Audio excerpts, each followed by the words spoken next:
வணக்கம். கவிதா ஃப்ரம் மதுரை. தாய்மொழி தமிழ் என்று சொல்வதை விட மொழிகளின் தாய் தமிழ் என்று திமிருடன் சொல்வோம். எமது தாய்மொழியாகிய தமிழுக்கு என்னுடைய முதல் வணக்கங்கள். இந்து சமயத்தின் முக்கியமான நூல்களில் ஒன்று ராமாயணம்.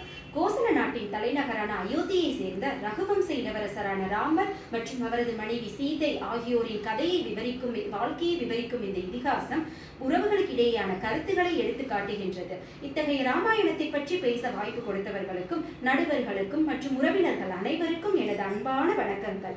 இன்று ராமாயணத்தில் நாம் காணவிருக்கும் தலைப்பு என்னவென்றால், ராவணனின் வீழ்ச்சி ஆணவத்தின் தோல்வியா தர்மத்தின் வெற்றியா? ராமாயணம் பலரால் அறியப்பட்ட பழமையான காவியம். இக்காலத்தில் உள்ள சிறு குழந்தைகள் கூட இக்காவியத்தின் கதையை அறிந்திருக்கும். இதனின் தொகுப்பு ராமனுக்கும் ராவணனுக்கும் நடக்கின்ற போர்.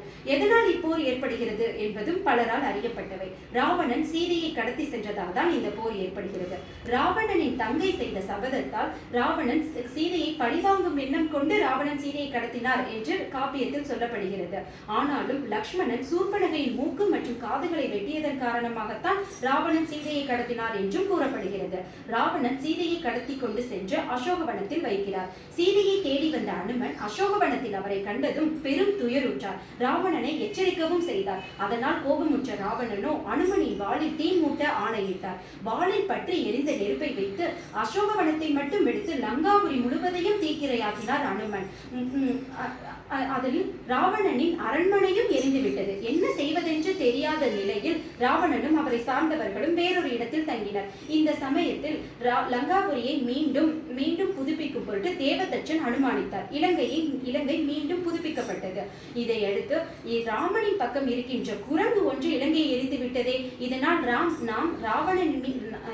நாம் ராமன் மீது போர் தொடுத்தால் தோல்வியை தழுவி விடுவோமோ என்று நினைத்து கொண்டே ராவணன் தன்னை சார்ந்தவர்களுடன் இணைந்து மந்திர ஆலோசனை கூட்டத்தை நடத்தினார். ராமரின் பலத்தை பற்றி கூறவே மந்திர ஆலோசனை கூட்டம் நடைபெற்றது. இந்த ஆலோசனை கூட்டத்தில் வயது மூத்தவரான மாலியவான், ராவணா, ஸ்ரீராமன் நீ நினைப்பது போல் சாதாரணமானவன் அல்ல, மகாவிஷ்ணுவின் அவதாரம், லட்சுமியின் அவதாரமான சீதையை நீ விட்டுவிடு என்று ராவணனுக்கு அறிவுரை கூறுகிறார். ஆனால் ராவணனோ அவருடைய பேச்சை உதாசீனப்படுத்திவிட்டார். அடுத்ததாக விபீஷணன், அண்ணா உனக்கு வேதவதியை ஞாபகம் உள்ளதா? ஒரு பெண்ணினால் தான் உன்னுடைய உயிர் பறிபோகும் என்று அவர் இறக்கும் தருவாயில் உனக்கு சாபம் அளித்தார். அதனால் நீ இப்படி செய்வதற்கு நான் ஒருபோதும் அனுமதிக்க மாட்டேன் என்று கூறினார். ஆனால் ராவணன் அவரது பேச்சை தன் காதில் கூட வாங்கிக் கொள்ளவே இல்லை. அடுத்ததாக ராவணனின் தமையனான கும்பகர்ணன் வந்து, ராவணா நீ ஆசைப்படுவது அடுத்தவரின் மனைவியை, இது மிக பெரும் தவறு. இருந்தாலும் நாம் போர் தொடுத்தால் அந்த தேவர்களால் கூட நம்மை வீழ்த்த முடியாது. அதனால் உன்னுடன் போர் புரிய நான் உனக்கு உதவி புரிகிறேன் என்கிறார். கும்பகர்ணனுடைய வார்த்தைகள் ராவணனுக்கு மிகவும் தெம்பை அளித்தது. அடுத்து ராவணனுடைய மகன் இந்திரஜித் வந்து, தந்தையே நான் இந்திரனையே வென்றவன், என்னிடம் பாசுபதம், பிரம்மாஸ்திரம் மற்றும் நாராயணஸ்திரம் இருக்கிறதே, பிறகு எதற்கு கவலைப்படுகிறீர்கள்? தைரியமாக போருக்கு தயாராகுங்கள், அந்த மானிடர் கூட்டத்தை நான் ஒரு கை பார்க்கிறேன் என்று கூறவே ராவணனுக்கு அதீத பலம் வந்துவிட்டது. எவரையும் வெல்லும் இந்திரஜித்தை நம்பி போருக்கு ராவணன் புறப்பட தயாராகிவிட்டான். ராவண யுத்தம் ஆரம்பமாகிவிட்டது. தர்மத்தின் சொரூபம், வேதத்தின் தலைவன் ராமபிரான் முன்னால் நிற்கிறார். எதிரே அதர்மத்தின் வடிவில் ராவணன் நிற்கின்றார்.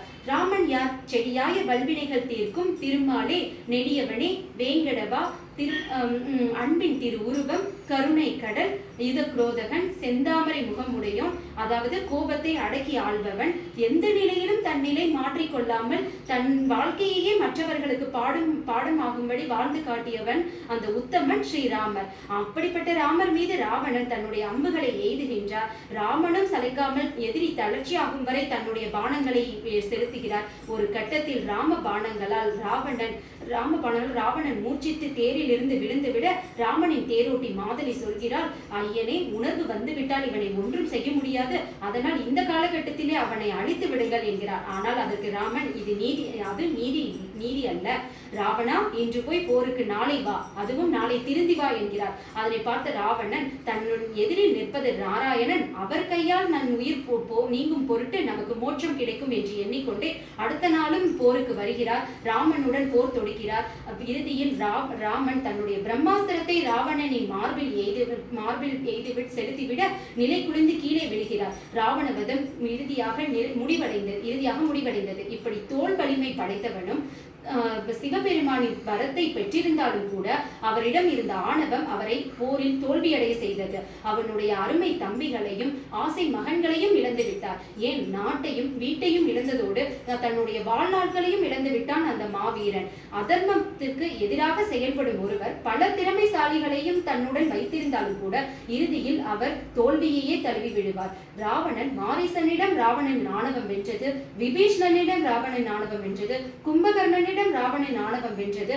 ஏன் ராவணனின் மனைவி மண்டோதரியிடம் கூட ராவணனின் ஆணவம் வென்றது. இறுதியில் தர்மத்தின் வடிவான ராமனின் முன்னே ராவணனின் ஆணவம் தோற்றுவிட்டது. அதர்மம் பல இடங்களில் வெற்றி பெற்றாலும் தர்மத்தின் முன்னே அது தோல்வியையே தழுவியது. அதுபோல ராவணனின் வீழ்ச்சி தர்மத்தின் வெற்றியாக மாறியது. நான் என்னும் அகங்காரத்தை நம் மனதிலிருந்து நீக்கி அன்பு நிரப்புவதே ராமா என்னும் நாமத்தின் அற்புதம். அப்படிப்பட்ட ராமா என்னும் மந்திரத்தை நாம் உச்சரித்துக் கொண்டே இருந்தாலே நம்முடைய வாழ்க்கையில் எல்லா செயல்களிலும் வெற்றி கிடைக்கும் என்று கூறி இத்துடன் எனது உரையை நிறைவு செய்கிறேன். நன்றி, வணக்கம்.